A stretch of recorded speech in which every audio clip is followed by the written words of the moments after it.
Hi everybody, welcome to this week's AP review. We're going to be talking about the American Revolution.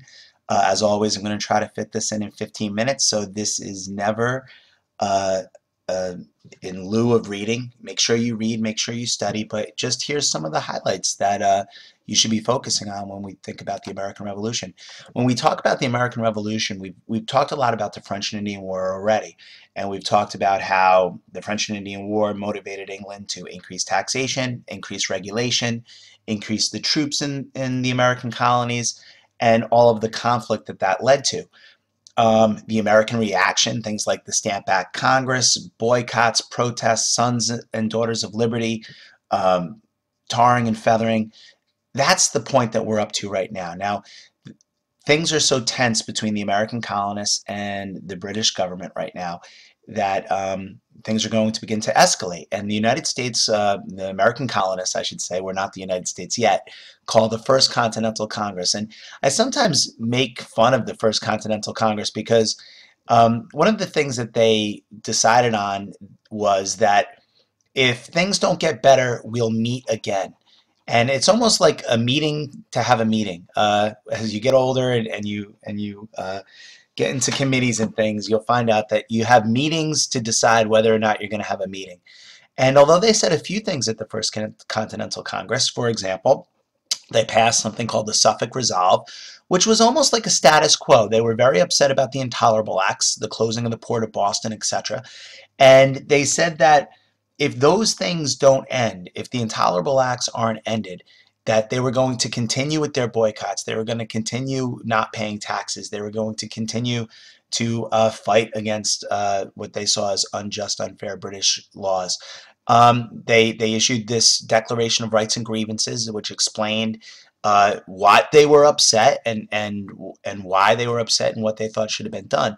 But more than anything, they said, and if this doesn't get better, you better watch out because we're going to have another meeting. And that might sound very weak-handed, but it's going to become important because the Second Continental Congress, we wouldn't be calling it the First Continental Congress if there wasn't a second. Well, things don't get better. They issue something called the Olive Branch Petition to the King, King George III. And the Olive Branch Petition was exactly that. It was a peace offering. Let you repeal all of these laws, especially the Intolerable Acts, and we will, start paying our taxes and let's make peace. King George's reaction to this was the hiring of German mercenaries. They came from an area of Germany known as Hesse, so they're referred to as Hessians. And you see that in primary documents sometimes, and sometimes it confuses kids because we think the American Revolution, was us against the English, and it was, but there were also these German mercenaries, and this was particularly insulting to the Americans. If you think of the American Revolution, and more importantly, the period prior to the American Revolution, when there's still an opportunity for maybe America and England to work things out, when he hires German mercenaries, this was a particularly egregious act that many Americans saw as disproportionate, a disproportionate response to what the Americans were doing. And in their minds, they were, fighting for what they saw as their rights as Englishmen. The first shots happen at Lexington and Concord. There's a lot of lore with this. It's the shot heard round the world. Particularly in the time constraints of this, I'm not going to go into a lot of detail other than to say that it got its start when you think about this essay that we're going to be working on later about the colonial experience and how that impacted Republican values. The idea of the right to bear arms, the right to have guns, which of course is a very controversial issue today, but this is where it comes from. And whether or not it's being interpreted the way that the Founding Fathers thought, that's something for debate. But certainly this is where the idea came from, that Americans needed to have arms so that they could defend themselves against an aggressive government. And in this case, those first shots happening at Lexington and Concord. Now, one of the things I want to point out is you might notice that we did not declare our independence yet. And the timing here is very important, because we don't declare our independence until the war has already started, which calls into question a little bit the resolve of Americans to out and out declare their independence. In many ways, the American patriots, the ones that were the troublemakers, the Thomas Jeffersons, the Sam Adams, the John Adams, uh, they had their hand pushed a little bit, as opposed to them deciding themselves to declare independence. Well, I told you, if this stuff doesn't stop, we're going to call a Second Continental Congress, and the Second Continental Congress is really the more important one. It's where George Washington was appointed commander of the regular army. This is very important, and one of the things that I want to focus on here, and we're going to see this with Thomas Jefferson writing the Declaration of Independence, is that America at this point, the colonies, are very sectionalized. They're not, we've talked about the problem with American unity and the lack of American unity. And at this point, this conflict with England is a very sectional conflict. Think about where everything's happening. It's in Boston. It's in New England. The Boston Massacre, the Boston Tea Party. John Adams and Sam Adams are both from New England.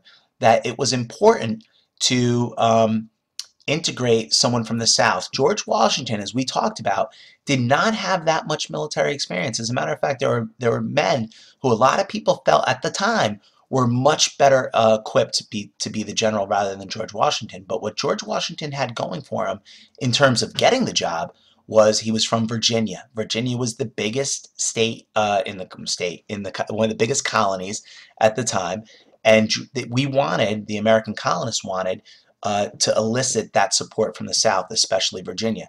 Now, what no one knew is what an effective and brilliant leader George Washington would be. No one could have guessed it based on his resume, which was one loss during the French and Indian War. The Navy and the Marine Corps is organized along with the regular Army, and that was the Second Continental Congress. The Battle of Bunker Hill. The Battle of Bunker Hill is a very famous battle. It's a battle that the Americans lost, and I have a feeling that if I put that on a multiple choice test before I talked about it, a lot of kids would think we won this battle. And the reason that is that even though America lost this battle in the end, this battle in some ways turned out to be a bit of a Pyrrhic victory for the English. That, yeah, they won the battle, but they had taken so many losses in doing so that it essentially was a loss to them. But more than anything, this proved to Americans that they could stand toe to toe with the British and hold their own. And in the end, they lost. There's a very famous quote from this battle. Everyone's heard it. "Don't fire till you see the whites of their eyes." This ended up being, this is funny to me, this is great, heroic advice that ended up being really bad advice. They were low on ammunitions, and the officer said, let's save our ammunitions till we see the whites of their eyes, but that they were far too close upon them at that point. So a little bit of a famous saying that actually wasn't such a good advice after all. So the Battle of Bunker Hill. After this battle, England decides to organize its forces. They go to, of all places, New York, one of the largest contingents, one of the largest groups of ships ever in the history of New York was at this time, and they're going to fight the war from there. We'll talk a little bit more about that. The Declaration of Independence. There's a lot to say about this. We're going to talk a lot about this in class, I'm sure. Written by Thomas Jefferson. Again, where's Thomas Jefferson from? Virginia. Thomas Jefferson was a young guy. He certainly wasn't the famous man that he is today, and in some ways he was an interesting choice. When they were deciding who would write the Declaration of Independence, the first person that they picked was John Adams, and John Adams actually nominated Jefferson. He said, "No, Jefferson's a better writer than me. Jefferson's more likable than me. Jefferson's, most importantly," he said, "from Virginia." If you had a big homework assignment, and you only have a long weekend to do it, which is essentially what Jefferson had, you might go on the internet and Google, social contract and rights of the people. And of course, Jefferson didn't do that, but he did really plagiarize in many ways the ideas of John Locke. And John Locke famously wrote that all people are entitled to life, liberty, and the pursuit of property. Jefferson did that classic thing where you copy and paste and just change a word or two. We all know the most famous line from the Declaration of Independence is life, liberty, and the pursuit of happiness. He puts forth this idea, social contract. If government is not providing you with life, liberty, and property, or happiness, as Jefferson referred to it, then you have a right to a new government. Ruled by the people. The Declaration of Independence is exactly that. We are declaring our independence, and it explains why. We're going to talk a lot more about it in class. Thomas Paine, very interesting guy. You know, at this point, I'm just going to jump ahead a little bit to loyalists and Tories, and I'll go back to that. There were a lot of people who were loyal to Britain. This guy, if I were in class, I'd have you guess and see if anybody could ever guess who it was. But this guy is Benjamin Franklin's son, William Franklin. He's one of the most famous loyalists or Tories in America, and it's interesting to point to him because, of course, we think of Ben Franklin. William Torrey, along with about 20% of the population, by the way, supported England. So that is where common sense comes into play. Thomas Paine writes Common Sense in a very powerful argument for why America should rebel against England. And again, I'm looking at the time ticking away. We'll leave it at that for now. We'll talk more about it later. And I'll be reading this to you. This is an excerpt from Thomas Paine's Common Sense.